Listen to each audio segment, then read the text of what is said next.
Future Hacker Life Path Future. Olá pessoal, bem-vindo ao Future Hacker. Meu nome é André Chaves e eu tenho aqui um entrevistado bem especial, que é o Denis Chamas.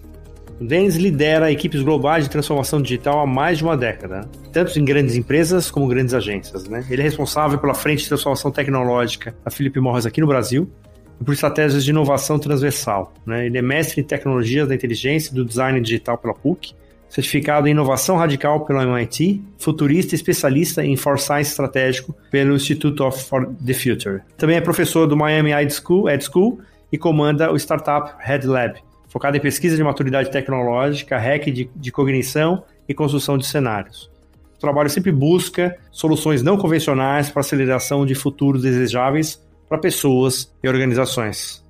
Bem-vindo, Denis. Acertei o seu mini bio? Acho que acertou, meu. Tudo certo. Um prazer estar aqui com você, viu? O prazer é nosso, cara. Você é uma característica de um profissional aí que a gente gosta muito de ouvir, o conceito do Future Hacker aqui. Como você hoje, né, trabalha com transformação numa grande empresa, como é que deve se criar uma conexão entre o futurismo e o roadmap estratégico das corporações? Na sequência dessa pergunta, só se você puder me responder assim, se o futurismo ele é levado a sério dentro das ações hoje em dia. Nossa, ótima pergunta, André, para já começar com o pé na porta, né? Eu acho que, de fato, eu estava construindo uns meses atrás, fechando a minha tese de mestrado, e eu ouvi uma colega minha lá do Institute for the Future sobre futurismo, a Natalie Nixon. E ela me falou uma coisa que ficou muito marcada na minha cabeça. Ela falou que pensar futuro, estudar o futuro, trabalhar com futurismo, na verdade é sobre estar hiperconectado com o presente, hiperconectado com as possibilidades, hiperconectado com o que a gente tem agora, para a gente de alguma forma começar a projetar e imaginar cenários de futuro, especular eles. Nas organizações como a gente tem hoje, nas áreas de estratégia, nas áreas comerciais, enfim, você pode escolher o nome, a função, mas no final do dia a gente sempre usa um forecast, sempre faz alguma extrapolação ali numérica ou de expectativa, às vezes vai até no feeling, para conseguir construir, imaginar um futuro, como é que vai ser daqui 1, 2, 3, 5 anos no máximo, né? E eu acho que trabalhar com foresight, as ferramentas que o foresight trazem, ele consegue tirar essas organizações e pessoas, né, no final do dia, desse lugar comum, que é justamente fazer eles pensarem um pouco sobre o que vem por aí, como é que vai ser um cenário de 10 anos, para onde essa organização quer ir, quer chegar, quer alcançar, quer se proteger, quer construir, e de alguma forma virar uma camada a mais nessa estratégia, nessa construção do dia a dia. Então, respondendo de uma forma bem prática, eu acho que tem conexão total. Eu acho que é um layer adicional, não é uma ruptura na forma de trabalho. Leva um pouco de tempo para aprender, obviamente, para conseguir encaixar isso do melhor jeito possível para a cultura da organização, mas eu tenho certeza absoluta que isso consegue e vai definir as empresas daqui para frente. Quem conseguir entender melhor isso e de alguma forma não ficar com aquele comportamento de combater tudo que é novo, combater o futuro e na verdade começar a negociar com ele para fazer melhores escolhas e tomar melhores decisões. Então, a minha perspectiva é muito ligada nisso, assim. Eu acho que o futuro precisa ser bem trabalhado. De uns anos para cá, futurismo veio bem para moda, assim, virou um termo que muita gente fala, que muita gente toca, se diz futurista. E eu tive uns anos atrás a oportunidade de começar a estudar, de começar a entender esse negócio melhor. Entrei por essa porta também. E aí, para de alguma forma não ficar falando um monte de bobagem por aí, e eu acho que eu falei bastante muitos anos atrás, e consegui ter um approach um pouco mais estruturado para conseguir trazer esses projetos, ideias para a mesa e conectar com as oportunidades, com o negócio que a gente tem hoje, seja lá qual ele for, e fazer essa ponte, né? Então acho que tem essa coisa meio da novidade, do shiny object, sabe? Aquela coisa meio filme de ficção, assim, mas na prática eu vejo isso como uma habilidade e como uma coisa muito tangível, como uma melhoria significativa nessa tomada de decisão, nesse desenho de forecast e tudo mais. É uma qualidade muito, muito grande que as organizações muitas vezes nem olham, não conhecem e não têm contato, e não tem nada muito complexo. A complexidade vai quando você vai conseguindo construir os cenários, enfim, e ter melhores conversas a respeito. Mas, long story short, é isso. Eu acho que o caminho é esse. Estudar futuros, estudar foresight é um caminho sem volta para as organizações que querem prosperar e querem seguir sendo relevantes. Perfeito, Denis. Para quantas empresas isso ainda já é uma realidade ou ela ainda é uma coisa mais elitizada para algumas corporações? Como é que está isso do ponto de vista de maturidade para o mainstream, assim, né? Cross the chasm, né? Quem já passou lá o abismo para incorporar isso no mindset da empresa? Putz, essa é uma ótima pergunta. Inclusive com o Red Lab, que é a minha startup que justamente trata desse tipo de assunto, e a gente trabalha com poucas empresas por ano, porque a gente consegue escolher bem, e a empresa para trabalhar com a gente precisa ter bastante apetite, sabe? Porque as provocações que a gente faz e o jeito que a gente trata alguns assuntos são, às vezes, assim, não são as perguntas mais fáceis de serem respondidas.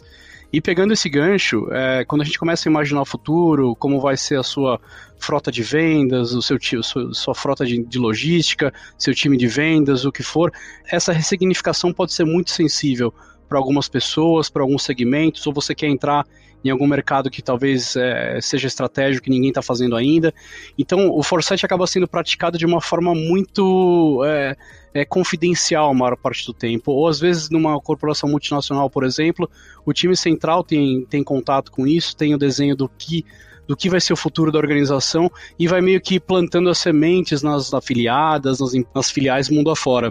É uma disciplina que já tem 50 anos de existência, mais ou menos, um pouco mais, um pouco menos. Ela ainda tem um certo tabu sobre mostrar os cases de sucesso, sabe? A gente tem alguns bem interessantes que são super clássicos, assim, da Shell, na época da crise do petróleo, como que ela conseguiu desenhar alguns cenários bem interessantes. Um mais recente agora, da Tyson Foods, por exemplo, que é uma empresa gigantesca de processamento de carne nos Estados Unidos, e acho que globalmente até, que começou a investir em proteína vegetal antes desse hype, né, que a gente está vivendo agora de fazenda do futuro e tantas outras coisas. Os caras já há alguns anos atrás, meio que um contrassenso, uma empresa que levantava a bandeira da carne, que representava o setor, investir em proteínas vegetais que imitam carne, que loucura é essa? E os caras já tinham essa visão lá na frente. Então, o foresight ele acaba sendo aplicado, muito do que a gente discute e o que a gente mostra acaba não podendo ser trazido para a luz do dia, assim, de uma forma mais aberta, como um caso de sucesso, porque as coisas vão mudando e acaba sendo uma prática que é do dia a dia da empresa, dia a dia da organização. Mas quando você começa a olhar e procurar alguns bons exemplos, assim, tem vários legais. Outro incrível também é da Nintendo, por exemplo, que através do tempo começou com uma empresa que era uma empresa de cartas, né, de jogos de cartas, aí mudou para uma empresa de entretenimento, mudou para uma empresa de videogames, e ela foi se transformando, entendendo, fazendo acordos comerciais com com outros. É uma história super rica de entender e se aprofundar, assim, e mostra como eles sempre foram buscar o novo, prepararam esse caminho e fizeram sempre esse ciclo virtuoso. Tem alguns exemplos, mas precisa ter um olhar um pouco mais sofisticado para entender isso, porque acaba sendo um diferencial muito estratégico e pouca gente vai entregar de bandeja, seja pela criatividade e o insight que tem ali de uma coisa super interessante, ou seja porque é uma coisa às vezes que quer bloquear o mercado, quer evitar que alguma coisa maior aconteça e prejudique o seu negócio atual. Enfim, às vezes não é bonito, ou às vezes é muito bonito e as pessoas não querem dividir esse brinquedo. Então, quem sabe no futuro um pouco mais aberto, mais próspero, a gente consiga ter esse tipo de estratégia um pouco mais aberta, a gente possa discutir mais abertamente sobre esses assuntos. Perfeito, cara. Mais do que elas prontas, a gente quer exatamente as pessoas que estejam, né, desenhando, criando, né, ou usando o futuro com projetos aí no presente, né? Ô, Denis, você acredita que assim, a inovação numa empresa ela deva ser semelhante à de criação de uma agência? Ou seja, o sucesso dela vai ser quando ela tiver dia para nascer e dia para morrer. Você concorda com essa afirmação? Cara, eu concordo totalmente. Eu acho que o caminho é esse mesmo. E fazendo dois pontos assim que eu acho que vale pesar um pouco a tinta. O primeiro é que conceitualmente a inovação dentro das organizações não é bem entendida. Então, primeiro a gente pode falar de uma inovação radical, que vai querer te colocar num espaço que não existe, ou construir um espaço, ou mudar a empresa de patamar, enfim, fazer uma ruptura num negócio, num segmento, na própria empresa. Então, esse tipo de inovação radical, ele tem uma demanda, ele tem uma certa característica, um tipo de preparação, um tipo de profissional, um tipo de olhar, que é muito diferente da inovação incremental que a gente vê no dia a dia, que vem muito de, por exemplo, melhoria contínua, aqueles clássicos desde a época da Toyota, etc e tal, até o que a gente vê muito hoje com ágil, sabe? E aí a gente vê o cabo totalmente cruzando, sabe? O cara esperando que a revolução da empresa venha de um time ágil que está aprimorando uma ferramenta, que está fazendo pequenos testes e evoluindo uma ferramenta para ter features melhores para atender melhor o cliente. Então, entender conceitualmente as coisas é o ponto de partida. Então, se você não entende conceitualmente as diferenças, até para você cobrar o teu profissional, o teu gestor, o teu líder, você vai ficar só patinando e não vai chegar a lugar nenhum, e depois vai falar que a culpa é do futurismo, é do ágil, é do sistema X, do livro Y, Z.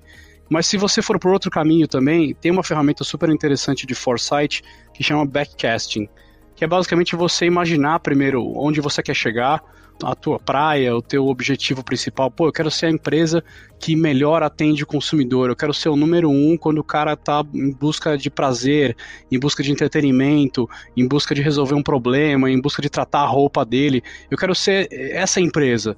E aí quando você desenha o cenário de trás para frente, voltando para 2020, e começa a falar assim, pô, então eu tenho que ter um ótimo time, pô, então eu tenho que ter um contato muito grande dentro da academia, pô, então eu tenho que monitorar a patente, então eu tenho que construir, experimentar isso e aquilo, preciso preparar minha empresa para ter uma cultura para absorver esse tipo de mudança quando ela começar a ficar mais concreta.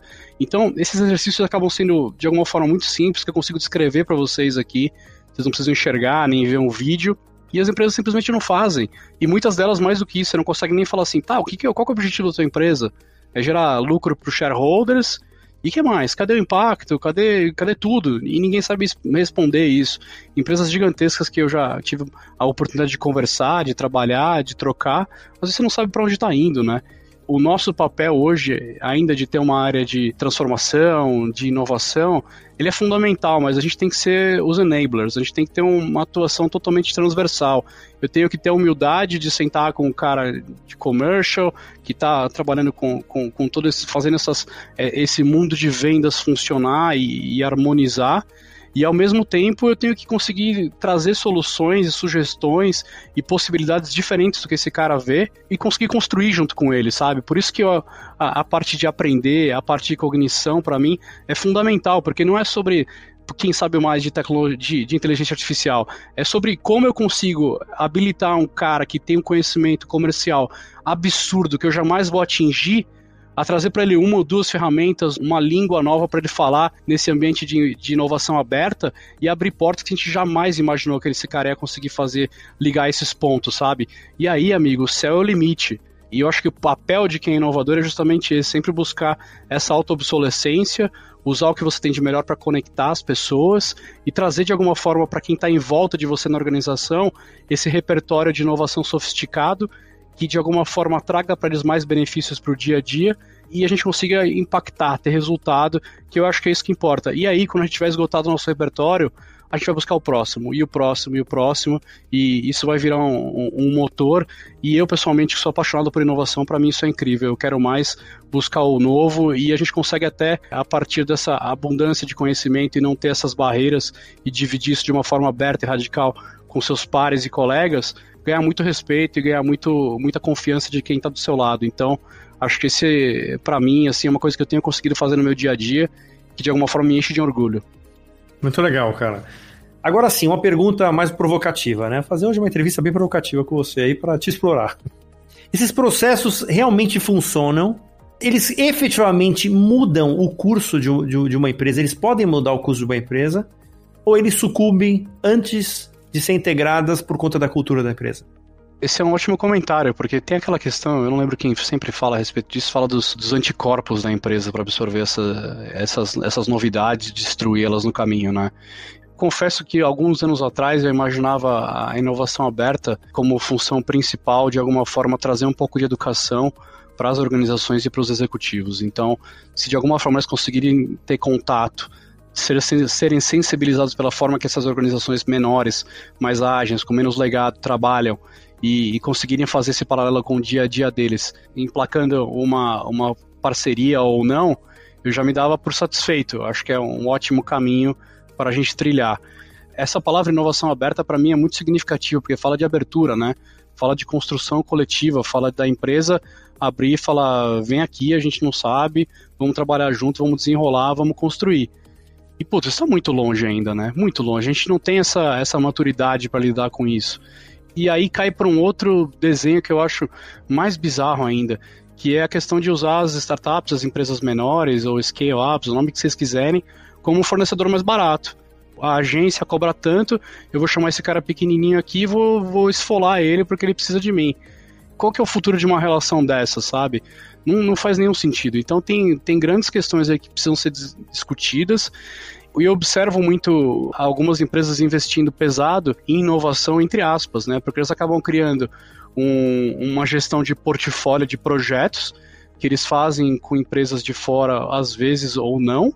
E aí vira só um pipeline de projetos, entendeu? Não é uma questão de inovação aberta ou não. É só trabalhar com fornecedores diferentes. E eu não consigo entender o que tem de tão inovador nisso.